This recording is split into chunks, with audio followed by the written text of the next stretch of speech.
नमस्कार दोस्तों, मैं Dharmendra Verma online study with DK में आपका बहुत बहुत स्वागत करता हूं।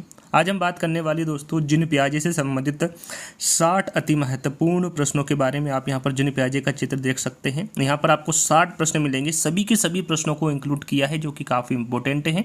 तो आपको स्किप नहीं करना है, वीडियो को पूरा देखना है। जैसा कि हम आपको रोज़ बोलते हैं कि आपको लाइक करना है और ज़्यादा ज़्यादा वीडियो को शेयर करना, लेकिन आप नहीं करते हैं। ये जो PDF हम बनाते हैं उसमें काफ़ी टाइम लगता है, आप ही के लिए इन वीडियो को बनाया जा रहा है। तो आपसे सिर्फ एक ही रिक्वेस्ट है कि आपको सबसे ज़्यादा लाइक करना है और इस वीडियो को ज़्यादा से ज़्यादा शेयर करना है और चैनल को बिना सब्सक्राइब करे नहीं जाना है।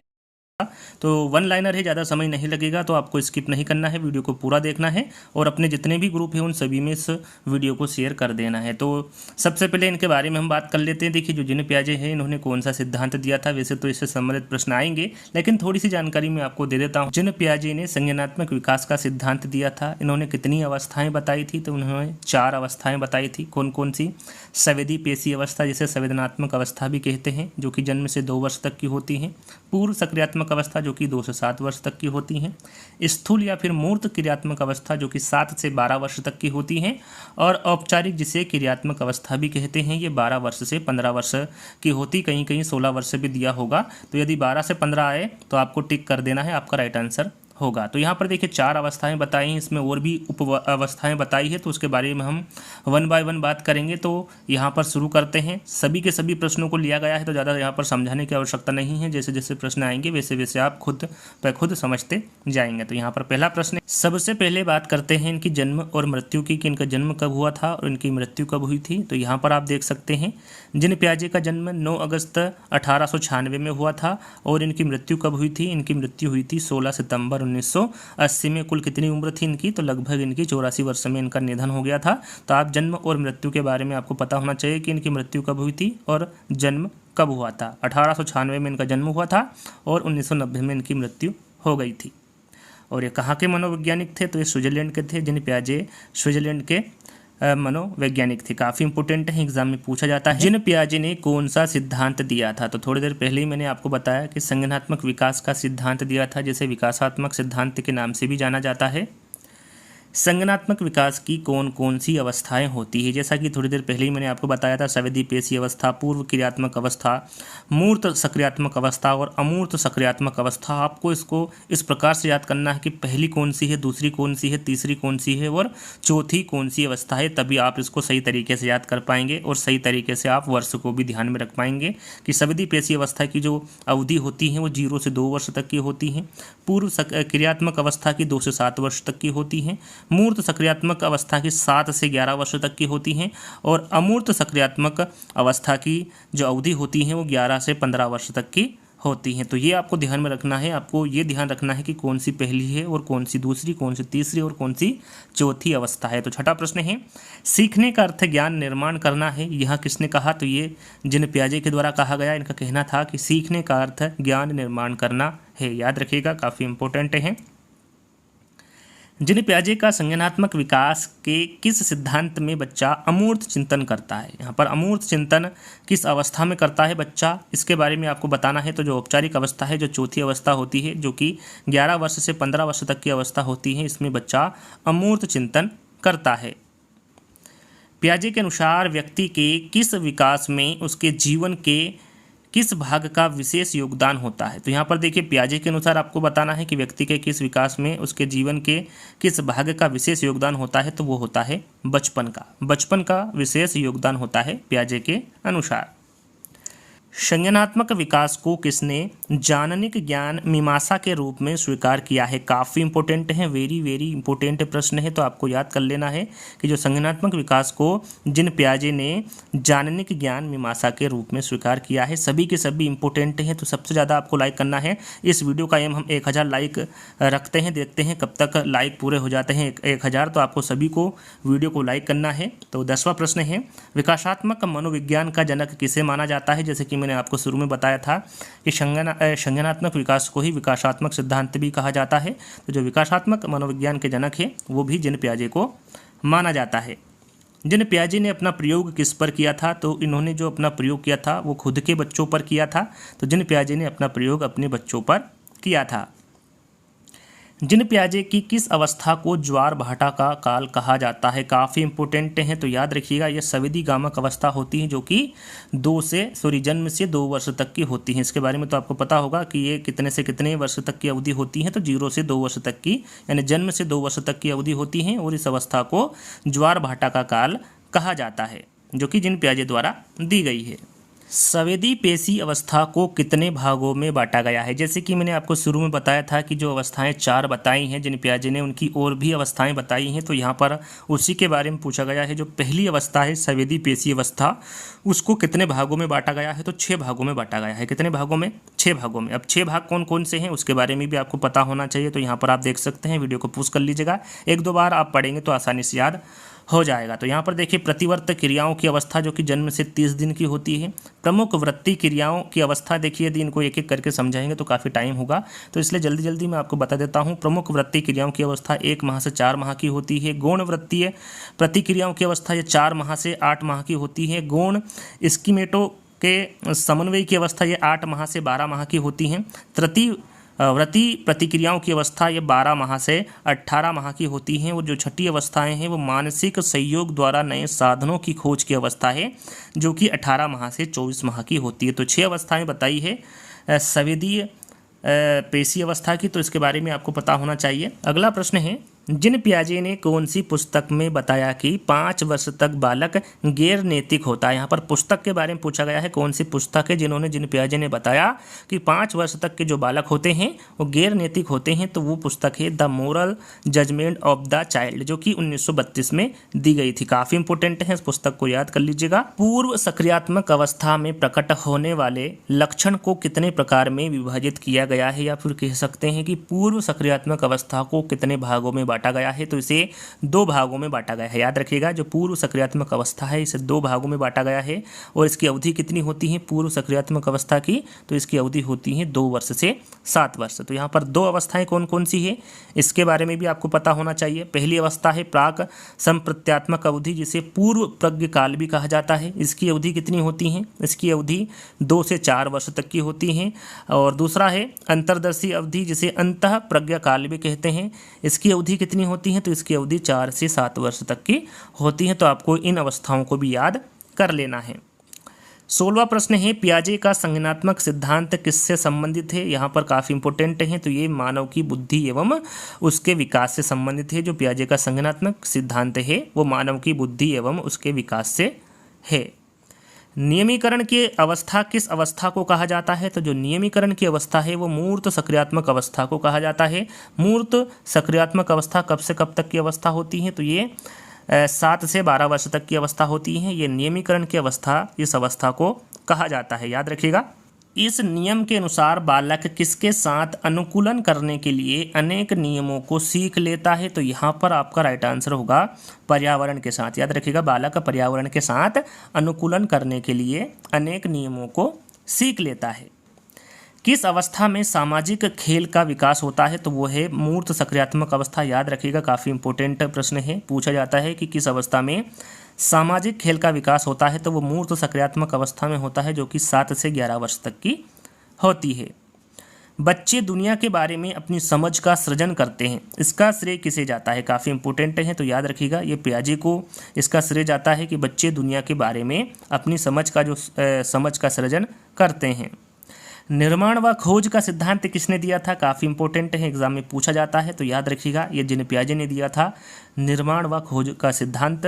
और काफ़ी इंपॉर्टेंट पुस्तक जिसके बारे में काफ़ी बार पूछा गया, पियाजे की सर्वप्रथम पुस्तक है। यहाँ पर पियाजे की सर्वप्रथम पुस्तक के बारे में पूछा गया है, तो आपका राइट आंसर होगा the language of thought of the child पुस्तक, जो कि 1923 में लिखी गई थी। इनकी खास बात एक और है कि इन्होंने 1976 में, यानी कि लगभग 53 वर्ष की उम्र में 32 पुस्तकें लिखी थी। कितनी पुस्तकें लिख चुके थे ये 53 वर्ष की उम्र में? लगभग 1976 में 32 पुस्तकें लिख चुके थे, जिसमें प्रथम पुस्तक है the language of thought of the child, जो कि 1923 में इन्होंने लिखी थी। चलिए अगला प्रश्न है, पियाजे के अनुसार विकास की पहली अवस्था जो कि संवेदी पेशी अवस्था है, जो कि जन्म से 2 वर्ष तक की होती हैं, इसके दौरान बच्चा सबसे बेहतर सीखता है। किससे सीखता है? तो ये इंद्रियों के प्रयोग द्वारा सीखता है बच्चा संवेदी पेशी अवस्था में, जो कि पहली अवस्था है पियाजे के अनुसार। पियाजे का नैतिक विकास का सिद्धांत कितने वर्ष का था जिसमें पियाजे ने बच्चों का अवलोकन व साक्षात्कार किया? तो ये 4 से 12 वर्ष तक का था। याद रखिएगा, काफ़ी इंपॉर्टेंट है। पियाजे का नैतिक विकास का सिद्धांत 4 वर्ष से 12 वर्ष तक का था जिसमें पियाजे ने बच्चों का अवलोकन व साक्षात्कार किया।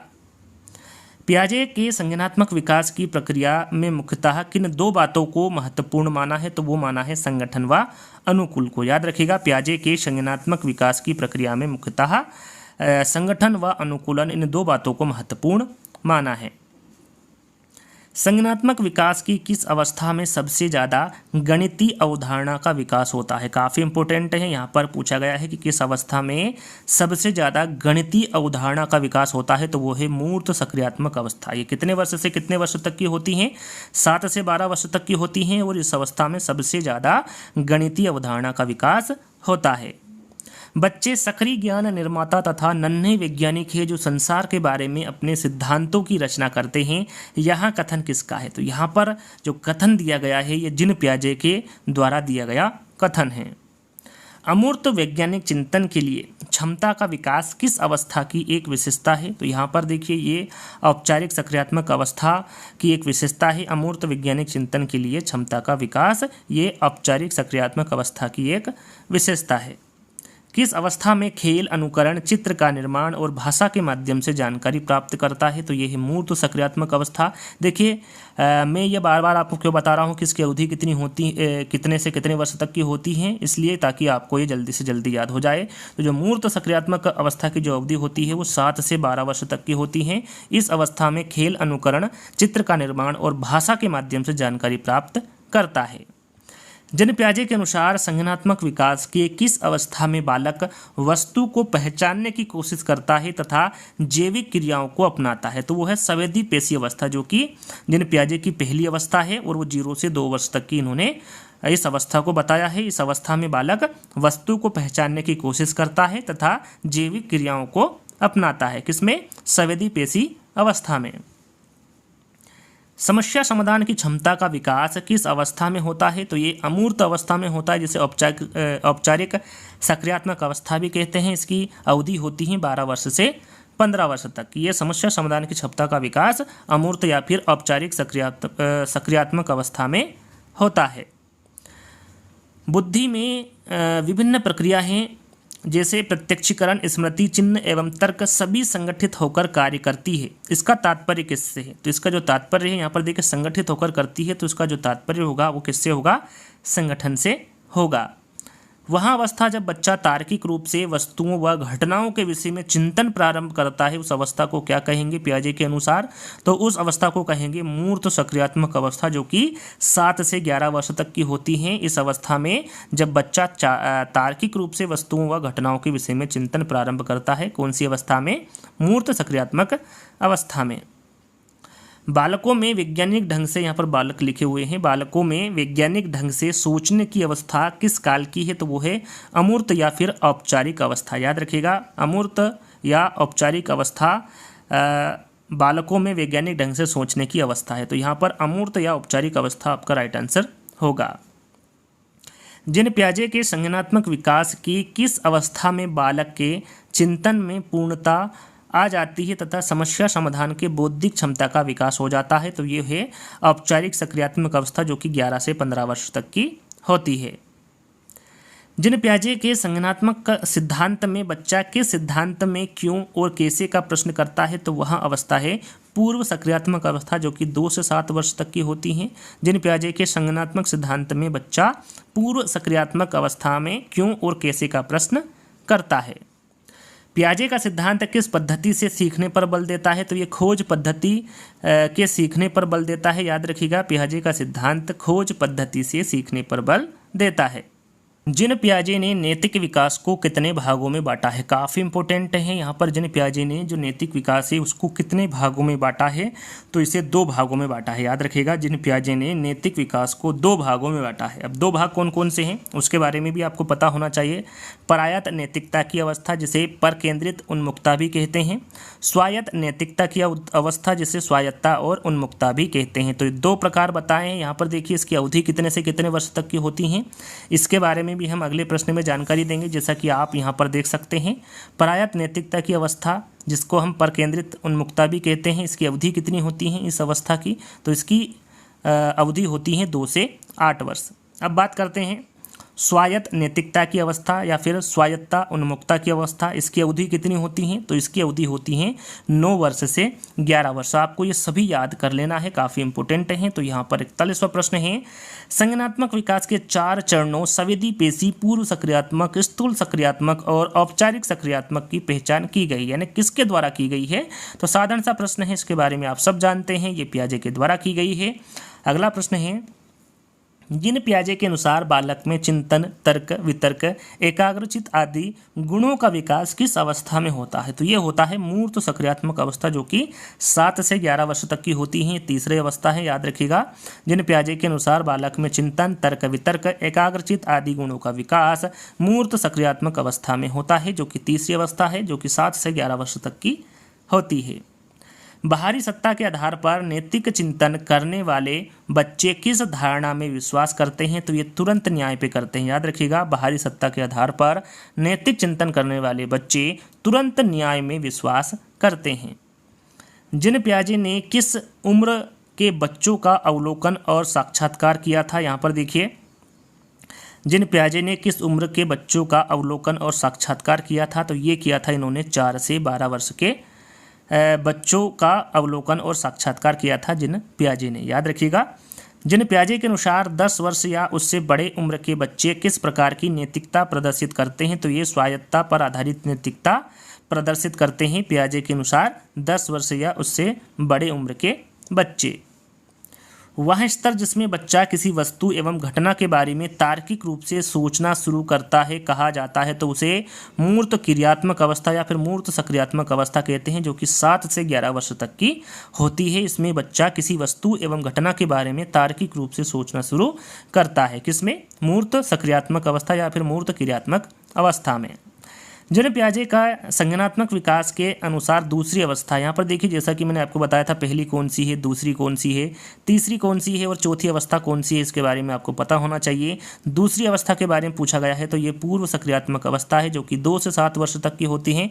एक बार फिर दोहरा देता हूँ, पहली अवस्था है संवेदी पेशी अवस्था, दूसरी है पूर्व सक्रियात्मक अवस्था, तीसरी है स्थूल या मूर्त सक्रियात्मक अवस्था और चौथी है औपचारिक या फिर क्रियात्मक अवस्था। तो इन चारों अवस्थाओं के बारे में आपको पता होना चाहिए। जिन पियाजे के अनुसार नवीन जानकारी में संशोधन की प्रक्रिया को कहते हैं, यहाँ पर देखिए प्रश्न को ध्यान से पढ़ना है।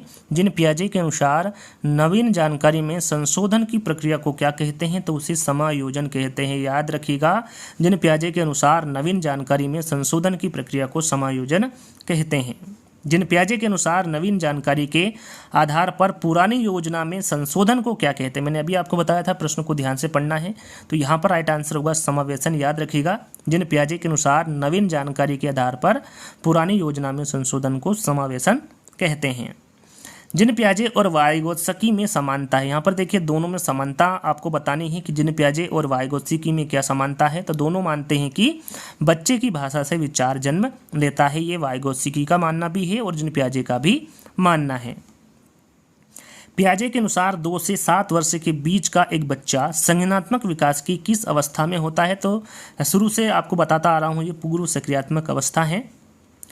मानसिक संरचना जो चिंतन के निर्माण प्रखंड है, पियाजे ने किस शब्द या फिर पद का प्रयोग किया है? काफ़ी इंपॉर्टेंट है, इसके बारे में काफ़ी प्रश्न बनते हैं। तो ये है स्कीमा, जिसे अवधारणा भी कहते हैं। मानसिक संरचना जो चिंतन का निर्माण प्रखंड है, पियाजे ने स्कीमा पद या फिर शब्द का प्रयोग किया है। तो यहाँ पर स्कीमा आपका राइट आंसर होगा। पूर्व ज्ञान से नवीन ज्ञान को जोड़ना कहलाता है। तो यहाँ पर देखिए पूर्व ज्ञान से नवीन ज्ञान को जोड़ना क्या कहलाता है? पियाजे के अनुसार ये आत्मसातीकरण कहलाता है। वर्तमान स्कीमा में बाहरी दुनिया को समझने की क्रिया कहलाती है। यहाँ पर देखिए वर्तमान स्कीमा से बाहरी दुनिया को समझने की क्रिया क्या कहलाती है? तो ये आत्मसातकरण कहलाती है। पियाजे के अनुसार कौन सी अवस्था संप्रतियों की संपूर्ण विकास की अवस्था है? तो वो है मूर्त सक्रियात्मक अवस्था। काफ़ी इंपॉर्टेंट है, प्रश्न को दोहरा लेते हैं। पियाजे के अनुसार कौन सी अवस्था संप्रतियों की संपूर्ण विकास की अवस्था है? तो वो मूर्त सक्रियात्मक अवस्था है। ये कितने वर्ष से कितने वर्ष तक की अवस्था है? कमेंट्स के माध्यम से बताइएगा। वैसे तो आपको याद हो गया होगा। 3 वर्ष का राहुल कहता है कि आज सूर्य क्रोधित है। पियाजे के अनुसार यहाँ किसका उदाहरण है? तो पियाजे के अनुसार यहाँ एनिज्म का उदाहरण है, याद रखिएगा। 3 वर्ष का राहुल कहता है कि आज सूर्य क्रोधित है। यहाँ पर देखिए जो निर्जीव वस्तु हैं उनको सजीव समझने लगता है बच्चा, तो ये एनिज्म का उदाहरण होगा। तो याद रखिएगा 3 वर्ष का राहुल कहता है कि आज सूर्य क्रोधित है, ये पियाजे के अनुसार एनिज्म का उदाहरण है। तो यहाँ पर एनिज्म आपका राइट आंसर होगा। एक बालक यहाँ सोचता है कि दुनिया की सभी चीज़ें उसी का चक्कर लगाती है और उसी को देखती है। यहाँ पर 58 लिखा हुआ है या गलत लिखा हुआ है, प्रश्न को दोहरा लेते हैं। एक बालक यहाँ सोचता है कि दुनिया की सभी चीज़ें उसी का चक्कर लगाती है और उसी को देखती है। जिन पियाजे के अनुसार बालक की यहाँ स्थिति क्या कहलाती है? तो यहाँ पर पियाजे के अनुसार यहाँ बालक की जो स्थिति है वो आत्मकेंद्रिता कहलाती है। तो यहाँ पर आत्मकेंद्रिता आपका राइट आंसर होगा। इसमें बालक सिर्फ अपने ही विचार को सही मानता है, उसे यहाँ लगता है कि दुनिया की अधिकतर चीज़ें उसके आसपास चक्कर लगाती है। तो किसके अनुसार है यहाँ स्थिति क्या कहलाती है बालक की? तो ये आत्मकेंद्रिता कहलाती है। विकास की किस अवस्था में बालक आंख और हाथ के मध्य स्थापित करना शुरू कर देता है? तो वो है संवेदी पेशी अवस्था, जो कि 0 से 2 वर्ष तक की होती हैं और ये पहली अवस्था है पियाजे की। इस अवस्था में बालक आंख और हाथ के मध्य स्थापित करना शुरू कर देता है। बच्चों के संज्ञानात्मक विकास को सबसे अच्छे तरीके से कहाँ परिभाषित किया जा सकता है? तो ये विद्यालय एवं कक्षा में किया जा सकता है। बच्चों के संज्ञानात्मक विकास को सबसे अच्छे तरीके से विद्यालय एवं कक्षा में परिभाषित किया जा सकता है। जिन पियाजे के अनुसार प्रस्तुत संरक्षण का अर्थ है, तो यहाँ पर जिन पियाजे के अनुसार संरक्षण का अर्थ आपको बताना है, तो इसका अर्थ होता है कुछ भौतिक पदार्थों के गुण धर्म वहीं रहते हैं, चाहे वो बाहरी आकृतियाँ बदल जाएं। ये संरक्षण का अर्थ होता है जिन पियाजे के अनुसार। पियाजे मुख्य रूप से किसके अध्ययन के लिए जाने जाते हैं? तो इसके बारे में तो आपको सभी को पता होगा। ये संज्ञानात्मक विकास के अध्ययन के लिए जाने जाते हैं। जैसा कि मैंने आपको शुरू में बताया था, टोटल 60 प्रश्न मिलेंगे, तो यहाँ पर 61 प्रश्न आपको टोटल मिल चुके हैं। तो आज का वीडियो आपको कैसा लगा आपको कमेंट्स के माध्यम से बताना है। यहाँ पर टारगेट आपको पता चल गया होगा, लाइक का टारगेट है 1000। जल्दी से जल्दी इसको पूरा कर दीजिए, तभी आपको यहाँ पर अगले वैज्ञानिक की वीडियो दिखेगी। तो इस वीडियो को ज़्यादा से ज़्यादा आपको शेयर करना है और चैनल को सब्सक्राइब कर लेना है। तो जल्दी ही दोस्तों एक नई वीडियो के साथ मिलेंगे। जब तक के लिए धन्यवाद।